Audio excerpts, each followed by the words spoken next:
On 27 June 1995, while most of Mason City, Iowa, was still covered in darkness, Jody Huisentruit was expected to be at the television station to present the morning news.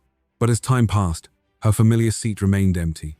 At around 4 a.m., a colleague called her apartment after Jody failed to arrive on time. She answered and said that she had overslept and would be there shortly. It was the last time anyone could say with certainty that Jody was still inside her apartment. Nearly 2 hours later, she still had not arrived at KIMT. Her colleagues began to worry and contacted police. When officers arrived at the apartment complex, Jody's car was still parked outside. But beside the vehicle, several of her personal belongings were scattered across the ground. Her car key was bent. The unexplained signs quickly shifted the situation from a missing person check to a suspected abduction. Jody had only left her apartment to go to work. The distance to the television station was just over a kilometer. So what happened during that short journey? There were no security cameras recording the car park. No footage showed Jody leaving. No one could say exactly what happened during the final minutes before she disappeared. The clues left behind appeared to raise even more questions. 9 months earlier, Jody had reported to police that she believed she was being followed by someone driving a white utility vehicle. She had also attended self-defense classes and had spoken about changing her phone number after receiving calls that made her uncomfortable. Were those signs connected to the morning she disappeared? Or were they unrelated events viewed through the concern and uncertainty of the years that followed? More than 3 decades have passed. Jody has never returned. The person responsible has not been identified, and the case remains unsolved. Although investigators have pursued many different leads, no one has been charged or convicted in connection with her disappearance.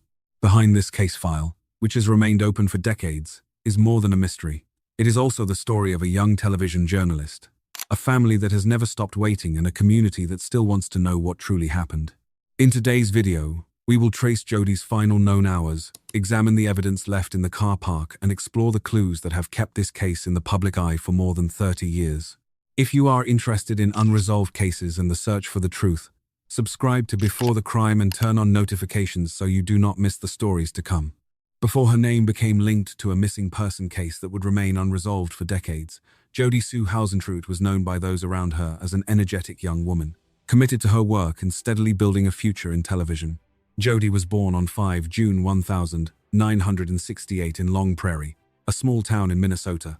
She grew up in a close-knit family, where the values of hard work, responsibility, and community were deeply respected.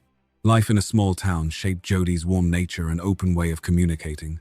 Those who knew her often remembered someone who was friendly, easy to talk to, and always brought positive energy into the room. From an early age, Jody was interested in the media and hoped to build a career in journalism. She studied communications at St. Cloud State University in Minnesota.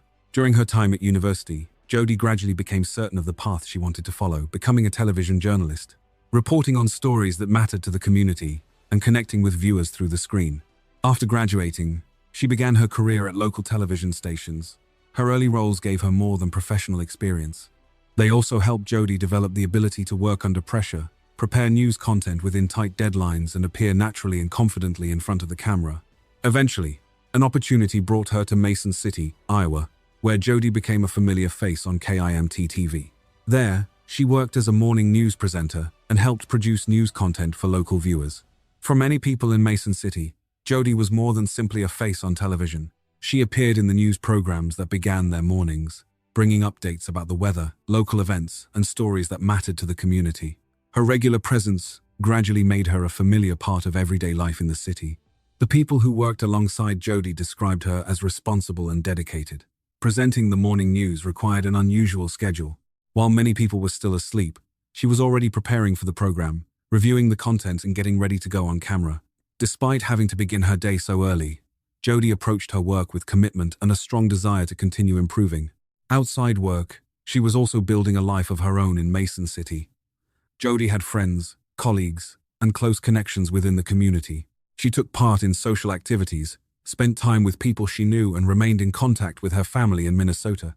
At the age of 27, Jody appeared to be entering a promising stage of her life. She had gained experience in her profession, become known to local viewers, and still had many opportunities to develop her career.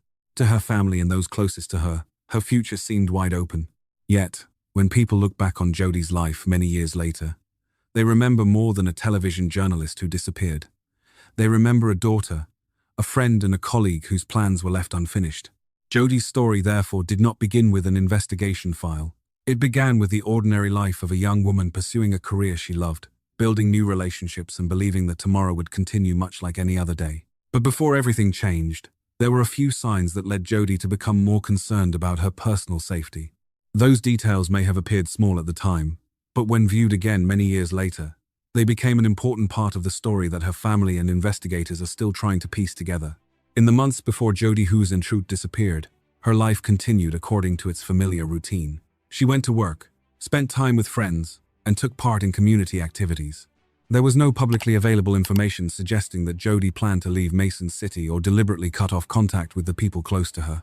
However, beneath that sense of normality, several incidents had begun to make her more concerned about her personal safety. In October 1994, around 9 months before Jodi disappeared, she contacted the Mason City Police Department to report someone she considered suspicious.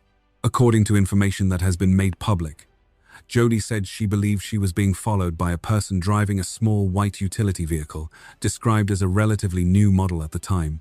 It is not known who that person was. There is also no publicly available information confirming that the incident was directly connected to Jodi's disappearance months later. Even so, the detail has continued to appear in reports and case records about Jodi because it suggests that she had experienced a sense of unease well before she vanished. As her concerns grew, Jodi began attending self-defense classes. This may have been nothing more than a precaution, one that many women choose to help them feel safer while living alone. But after she disappeared, that decision led those following the case to ask an important question. Had Jodi sensed that she was in danger, or was she simply taking steps to protect herself from uncertain risks? No one can answer that question with certainty. Information from some people who knew Jodi also suggests that she had received phone calls that made her uncomfortable. On 26 June 1995, she took part in a charity golf tournament at Mason City Country Club. While speaking with members of her team, Jodi was reportedly considering changing her phone number because of unwanted or harassing calls. That detail does not mean she had identified the caller or understood why she was being bothered. There is no publicly available information linking those calls to a specific individual. Investigators have also not confirmed that they were connected to what happened the following day. Even so, when a person suddenly disappears, details once considered minor are often viewed from a different perspective. A vehicle seen repeatedly, a feeling of being followed, unwanted phone calls. Each detail on its own may not be enough to support a conclusion, but when placed alongside one another, they create questions that remain without clear answers many years later. What makes the case difficult to understand is that Jodi did not publicly say she was afraid or that she was preparing to leave the city. She continued working, seeing friends, and taking part in her usual activities. The people closest to her were not aware of any specific threat that appeared to be approaching. For that reason, the earlier signs remain in an area of uncertainty. They may have been important warnings whose meaning was never fully understood, but they may also have had no connection to the disappearance. Until a person responsible has been identified and Jodi has been found, any definite conclusion would go beyond what the available evidence can support. On the afternoon of 26 June, after finishing her activities at the golf club, Jodi continued with her normal plans. She met with a friend and spent time watching a video from a birthday party that her friends had previously organized for her. It was an evening with no clear sign that anything unusual was about to happen. No one knew that only a few hours later, Jodi's familiar routine would be interrupted, and the people closest to her would begin a search that would continue for more than 3 decades. At that moment, however, Jodi was simply preparing for another day at work, a day that appeared ordinary, but would ultimately become the point in time from which every question in the case began. On the evening of 26 June 1995, after leaving the gathering at the golf club, Jodi returned to her apartment in Mason City. According to information that has been made public, she also visited the home of John Van Cees, a close friend, to watch a video recording from the birthday party her friends had previously organized for her. Everything appeared to be completely normal. That night, she still had to prepare for a work shift that began very early. As a morning news presenter, Jodi was usually required to be at KIMT before the city had woken up. Her job meant leaving her apartment while it was still dark, at a time when the streets and apartment complex were generally quiet. At around 4 a.m. on 27 June, Amy Kunz, a producer at KIMT, noticed that Jodi had not arrived at work as scheduled. She called Jodi's apartment. Jodi answered the phone and explained that she had overslept. According to accounts made public later, Jodi said she was getting ready and would be at the station within a few minutes. That phone call became the last confirmed contact with Jody. Not long afterwards, the morning program began, but Jody still had not arrived. Amy Coons had to take her place on air. At first, Jody's absence may have appeared to be an unusual delay, as she had just said that she was getting ready to leave for work. However, time continued to pass without another phone call or any further explanation. By around 7 a.m., Jody's colleagues were unable to contact her again. Concern continued to grow, and KIMT staff called the Mason City Police Department and requested a welfare check at her apartment. According to publicly released dispatch records, the call was received at 7:13 a.m., and an officer arrived at the apartment complex only minutes later. What made the situation so difficult to understand was that Jody had not disappeared during a long journey. She only needed to leave her apartment, walk down to the car park and drive to work. The distance was very short, yet she never arrived at the station. At the time police were called, no one knew what had happened. There was no message explaining her absence. There was no information suggesting that Jody had deliberately left the city. Her colleagues knew only that she had answered the phone in the early hours, said she would be there shortly, and then stopped communicating altogether. From this point, the story turns to the first moments at the apartment complex. What appeared to be a routine welfare check was about to lead officers to evidence that would completely change the way Jody's disappearance was understood. But at that moment, only one question remained. How could someone who had just said she was going to work disappear within such a short period of time? When the first officer from the Mason City Police Department arrived at Jody Huisentruit's apartment complex on the morning of 27 June 1995, the initial task was simply to check whether she was experiencing any problems. But the scene in the car park quickly showed that this was no longer a case of someone being late for work. Jody's red Mazda Miata was still parked in its usual spot. This meant she had never driven away from the apartment complex. Near the vehicle, officers saw several personal belongings left on the ground. A pair of high-heeled shoes, a hairdryer, hairspray and several other items were scattered throughout the area. The most notable detail was Jody's set of keys. Her car key was found near the Mazda and appeared to be bent. To investigators, the position of the belongings did not resemble a situation in which someone had simply placed them down and walked away. The scene raised the possibility that Jody had been stopped while attempting to unlock her car. Police began examining the surrounding area more closely. Some marks on the ground suggested that a struggle may have taken place. Although publicly available case records do not allow the full sequence of events to be determined from the scene alone. No witness has been confirmed as having seen the moment Jody left the car park. The apartment complex also had no security camera system to record what happened during that critical period. Inside the apartment, there were no clear signs that Jody had been preparing to leave the city. Important personal belongings remained there, and no message was found explaining her absence. Her car was still in the car park, while several of her personal items were lying outside. That contrast made the possibility that she had voluntarily left difficult to reconcile with what police were seeing. Within a short period of time, the case shifted from a welfare check to a search for a person who may have been taken against her will. The area around the Mazda was secured to prevent possible evidence from being disturbed. Investigators began documenting the location of each item, photographing the scene and collecting materials that might help identify anyone who had been present. On the vehicle, forensic technicians discovered an unidentified fingerprint. It became one of the important physical clues mentioned in the case file. However, the presence of an unfamiliar fingerprint did not automatically reveal who had left it, nor did it prove that the person was connected to Jody's disappearance. Investigators needed to compare the print with people considered during the investigation while also assessing when the fingerprint may have been left on the vehicle. From the evidence left behind in the car park, the investigation entered an entirely different phase. Detectives were no longer searching only for a missing person. They now had to determine who had been near Jody's apartment that morning, how that person had arrived, and whether anyone had seen anything unusual before daylight. News of Jody's disappearance quickly spread throughout Mason City. Colleagues, friends, and local residents began taking part in the search. Police received numerous calls offering information, but many of them concerned things people remembered only after learning that Jody had failed to arrive at work. Each piece of information needed to be examined carefully, because memories can change when an unexpected event becomes the focus of an entire community. Investigators compiled a list of people who had been in contact with Jody during the days leading up to her disappearance. They reviewed her work schedule, personal relationships, phone calls, and activities before she went missing. Every person who knew her might have been able to provide a small but important detail, something Jody had said, a plan she had not yet carried out, or whether she had ever mentioned someone who made her feel concerned. Information from several months earlier was also brought back into the case file. In October 1994, Jody had reported to police that she believed she was being followed by a stranger. According to the report, the person was believed to have been driving a small white utility vehicle.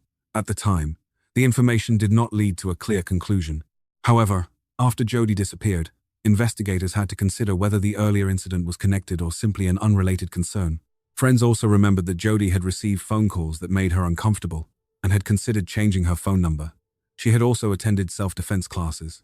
These details led many people to question whether Jody had felt that she was receiving unwanted attention over an extended period. Even so, a feeling of unease does not identify the person responsible, and police could not turn personal accounts into conclusions without supporting evidence. As part of the review, investigators also examined the people who had been involved in Jody's life on the evening before she disappeared. John Van Cees, the friend she had visited to watch the video recording, provided information to police. He cooperated with the investigation and later provided DNA, fingerprints and palm prints in response to legal requests. However, the fact that a person is investigated or examined does not mean that person has been charged with a crime. The review continued, but no evidence was strong enough to identify a suspect. Over the years that followed, new lines of investigation would continue to emerge. In the first months after Jody disappeared, the investigation expanded beyond Mason City.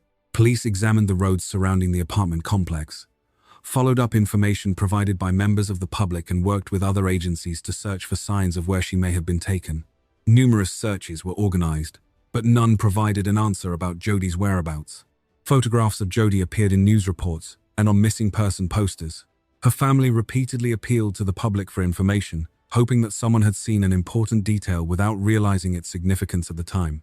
Investigators received numerous reports involving unfamiliar vehicles, unknown individuals, and suspicious activity near the apartment complex. Each report had to be compared with known times, locations, and available information. Many lines of inquiry could not be confirmed or eventually reached a dead end. These reports did not form a clear enough chain of evidence to identify the person responsible. The greatest difficulties gradually became clear. No confirmed direct witness had come forward. There was no video footage from the critical period, and there was no reliable explanation of where Jody may have been taken. Physical evidence was preserved for future comparison, but it did not identify a specific person.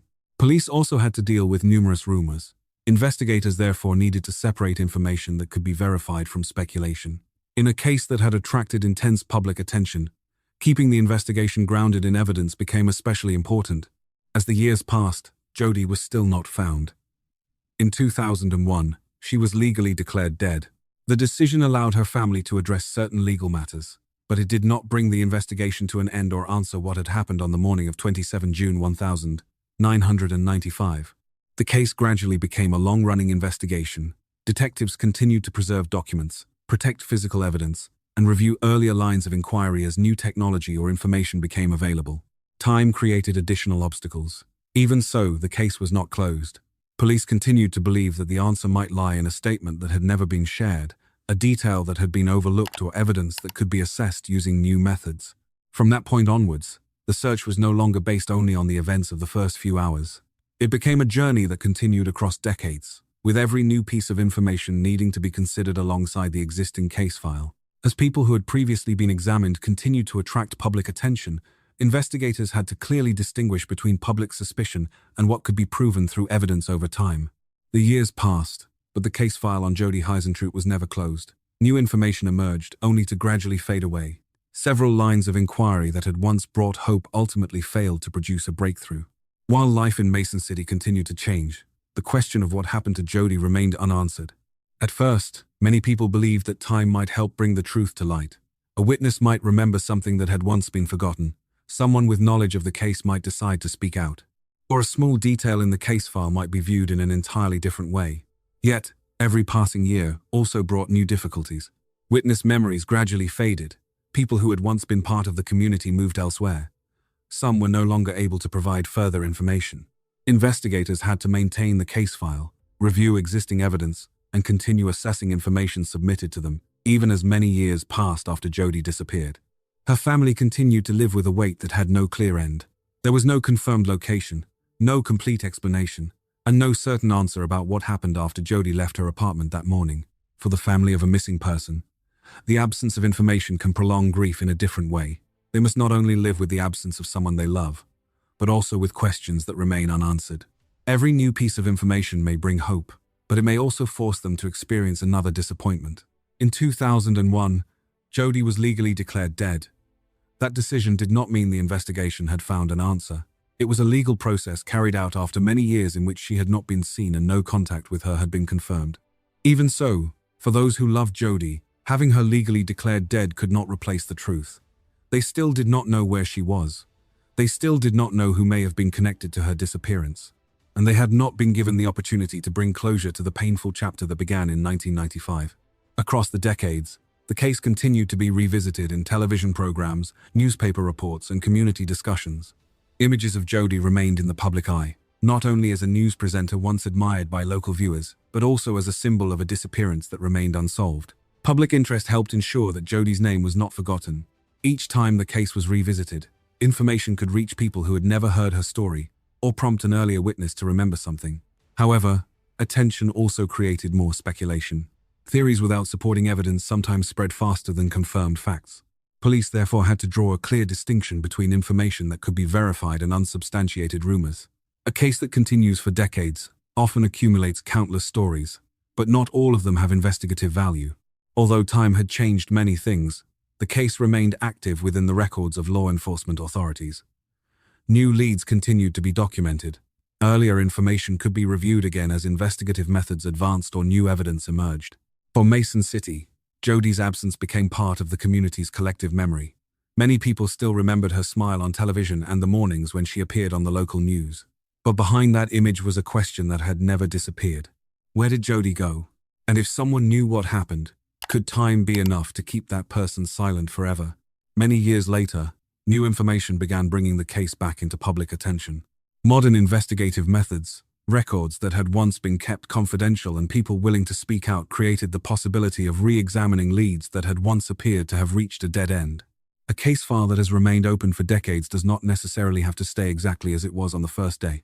As technology advances and new investigative methods emerge, unsolved cases can be examined from a different perspective. For Jody Heisentreuit, that meant information collected years earlier could still hold value, even after so much time had passed. Investigators continued reviewing information, comparing earlier findings and reassessing lines of inquiry that had previously produced no results. The goal was not only to find a detail that may have been overlooked, but also to determine whether evidence that had been preserved could be examined using modern methods. Advances in forensic analysis have created new opportunities in many long-running cases. A trace that was once insufficient to support a conclusion may become more useful as technology improves. However, in Jody's case, authorities have not publicly announced any new forensic evidence capable of identifying a person connected to her disappearance. Although there had been no decisive breakthrough, the case had not been left behind. In recent years, numerous documents connected to the investigation continued to be reviewed. Some information that had previously been kept confidential was gradually released through legal processes. Making parts of the case file public allowed the community to better understand the scale of the investigation, but it did not mean that every detail had been disclosed. Authorities still had to protect information that could affect the investigation. If a fact was known only to someone involved and to police, releasing it too early could make future statements more difficult to verify. For that reason, many important parts of the case file remained confidential. Alongside the work of law enforcement, people interested in the case also continued searching for answers. Documentary programs, news articles, and interviews brought Jody's story back into the public eye. Each time the case was revisited, information about her had another opportunity to reach people who had never previously known about what happened. Renewed attention could lead to something important. Someone who had remained silent might decide to speak. A witness might remember a detail they had once considered insignificant. Or someone who had heard something years earlier might realize that the information could still be valuable. In 2025, Mason City Police Chief Jeff Brinkley said he believed the case could still be solved. His statement showed that authorities had not regarded the case file as a story that had already come to an end. Then, in 2026, a new development attracted attention. Private investigator Steve Ridge stated that he had identified a person who may be connected to the case after receiving information from an unnamed woman. According to Ridge, the woman had previously been in a relationship with a person he was examining and had provided information intended to support her account. Ridge said he had submitted his documents and findings to the Iowa Division of Criminal Investigation. However, at the time the information became public, authorities had not confirmed the identity of a new suspect, nor had they released evidence sufficient to conclude that any individual was responsible. That meant the case remained at a stage where the information still needed to be verified. A new account may open a line of inquiry, but it cannot become the final answer on its own. Investigators still need to compare the information, assess its consistency, and search for independent evidence that could confirm what has been provided. More than 3 decades later, Jodi's story once again stood before the possibility of change, but a considerable distance remained between hope and the truth.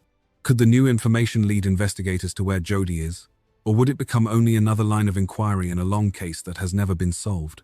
The answer had not yet emerged, but for the first time in many years, the case had another reason to be examined more closely.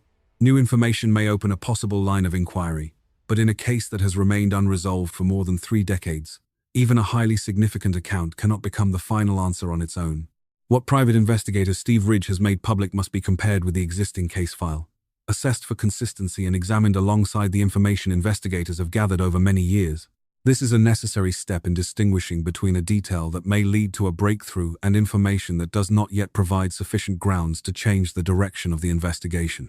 According to the information that has been made public, Ridge submitted his findings to the Iowa Division of Criminal Investigation. However, when this information emerged, authorities had not publicly confirmed the identity of the person Ridge believed may be connected to the disappearance. There had also been no announcement that the person had been arrested, charged, or officially identified as a suspect. For that reason, all assessments must remain within the cautious framework of an investigation that is still ongoing. The gap between a statement and a case that can be presented in court can sometimes be considerable. Investigators need to establish how the person providing the information came to know about the events, the circumstances in which the account was given, and whether any independent evidence can confirm its contents. Details involving times, locations, vehicles, or actions said to have occurred must also be compared with the records that have been preserved. Even a single inconsistency can change how information is assessed. After more than 30 years, these challenges become even more complex. Witness memories may have faded. Many people once connected to the case may have died, and important locations may have changed completely. Some physical evidence may no longer be intact, or may not meet the requirements of modern forensic analysis. Even so, the passage of time does not mean that every opportunity has disappeared. Older case files may still contain details that have never been connected, and new information may allow investigators to view those records from a different perspective. For Jodi's family, the most important question is not simply who may have been involved. They still need a clear answer about what happened and where Jodi may be found. For many years, that absence has left the case as a gap that cannot be closed. There is no confirmed place where the family can go to remember her, no final explanation, and no conclusion certain enough to end the questions that have continued since the summer of 1995. The $100,000 reward that Ridge has committed to offering may encourage people who have remained silent to reconsider their decision. Someone may have heard a statement that once seemed unimportant, witnessed unusual behavior, or known a detail they had previously been afraid to share. After many years, a small piece of information can sometimes become the missing piece. However, until evidence has been verified by the authorities, Jodi Huisentruit's disappearance remains an unsolved case. No one has been charged. No one has been officially identified as the person responsible. And the question that has remained for more than 3 decades has not changed. What truly happened to Jodi on the morning she left her apartment to go to work? Perhaps the answer still lies somewhere in an old case file, a forgotten memory, or an account that someone has never shared. But to turn possibility into fact, the investigation still needs evidence strong enough to move the case closer to a clear conclusion. 31 years have passed since the morning Jodi Huisentruit failed to arrive at the studio as she normally would. During that time, the world around her has changed. The streets of Mason City have remained busy, new generations have grown up, and the television station where Jodi once worked has moved through different chapters of its own. Yet her absence remains an inseparable part of the community's memory. For those who knew Jodi, her story is remembered through more than photographs or old news reports. They remember a young journalist building her career, a woman with plans of her own, and a future still ahead of her. Her sudden disappearance brought everything to a halt without leaving a complete explanation. The people who loved her did not simply lose Jodi's presence in their lives.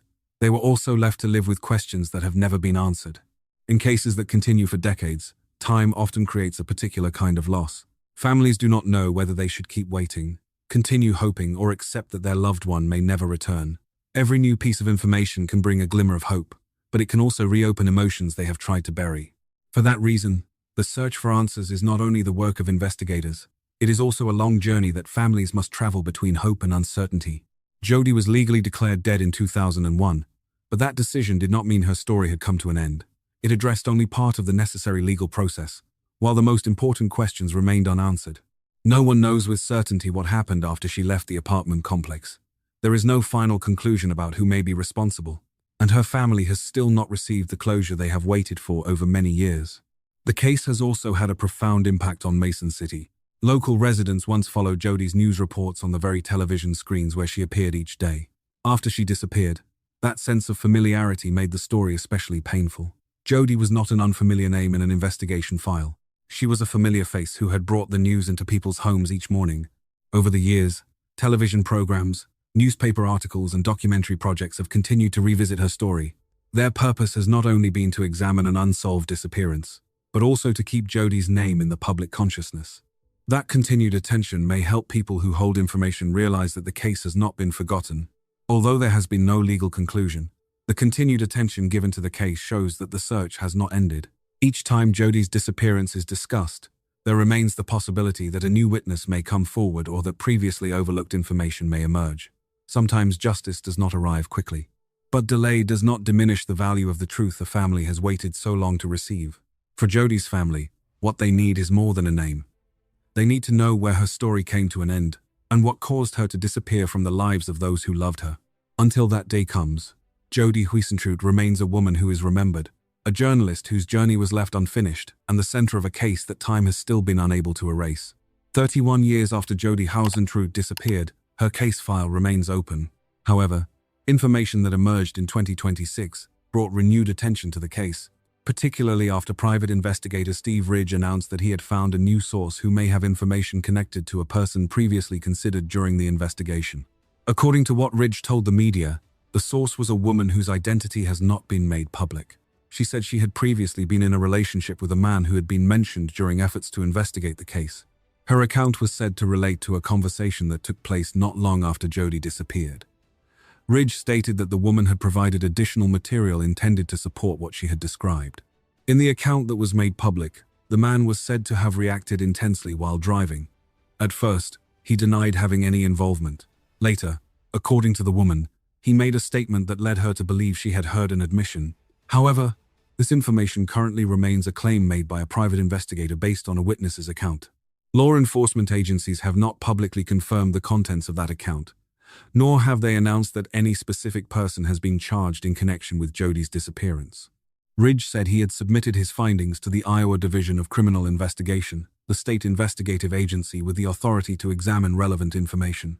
This referral was significant because any new statement or material must be independently assessed before it can become part of the official investigation. The submission of information does not mean the case has been solved. Investigators must still verify the origin of the account, compare the timeline, assess its consistency, and search for evidence that may support or challenge what has been presented. In a case that has continued for more than 3 decades, witness memories may change over time. For that reason, assessing an account from years earlier requires particular caution. At the same time, Ridge committed to offering a $100,000 reward for information that could lead to the recovery of Jodi's remains. The reward is not evidence, nor does it identify any person as responsible. Its purpose is to encourage people who may hold important information to come forward, particularly when potential witnesses may never have contacted authorities. At the time this information was made public, Jodi had still not been found, and no one had been prosecuted in connection with the case. The new claims may open another line of inquiry, but they cannot replace the findings of an official investigation. For that reason, the case remains unsolved, and the question of what happened on that morning in 1995 still has no final answer. The next part of this story does not depend on a rushed conclusion. It depends on how far the new information can be verified and whether it can bring investigators closer to the truth. For Jodi Huisentruit's family, time has not been able to lessen the void she left behind. More than 3 decades have passed. Yet those who knew her still speak with love and sadness of the young television presenter who appeared before viewers with a warm and friendly smile. Jodi was more than a familiar face on local television. She was a daughter, a loved one, a friend to many, and a woman building a future of her own. Her work at KIMT was only one stage of a life in which she still had many plans ahead. But everything came to a stop far too soon, leaving behind a silence that has continued across generations. For those who loved her, the pain was not only in Jodi's disappearance. What has been even more difficult is living with questions that have never been answered. There was no clear moment to say goodbye. There is no confirmed place where her family can go, lay flowers, and remember her. As the years have passed, they have continued to hold on to hope. even while understanding that the truth may never emerge in the way they once imagined. Jodi's story has also left a profound mark on the Mason City community. Residents once saw her on their television screens each morning. They became familiar with her voice, her smile, and the sense of closeness her presence brought to everyday life. For that reason, Jodi's absence was not only a loss for one family, it became a shared memory that the entire community continues to carry. Over the years, Jodi's name has continued to be mentioned in memorial programs, articles, and conversations about unsolved disappearances. That shows she has never been forgotten. Each time her story is told again, the public is reminded that behind a case file stretching across many years is the life of a real person, along with the people who continue to hope for answers and closure. The case also raises a broader question. What can a community do to preserve the memory of those who have disappeared? Perhaps the answer is not found only in waiting for a conclusion. It may also lie in the determination to preserve their names, their stories, and the value of their lives, so that time does not reduce them to a number in an old case file. Even if the final truth may still remain beyond reach, Jodi Huisentruit is an inseparable part of Mason City. She is remembered not only for the day she disappeared, but also for her life, her warmth, and the good she brought to the people around her. And perhaps that is the most important thing that remains. Jodi is not simply an unsolved mystery. She is a person who was loved, who continues to be remembered, and whose story is still waiting for the day it can finally be told in full. If you would like to join us as we explore cases that still hold unanswered questions and stories that remain unfinished, subscribe to Before the Crime. Every subscription not only helps the channel continue bringing these cases to the public, but also helps ensure that the names of victims are never forgotten.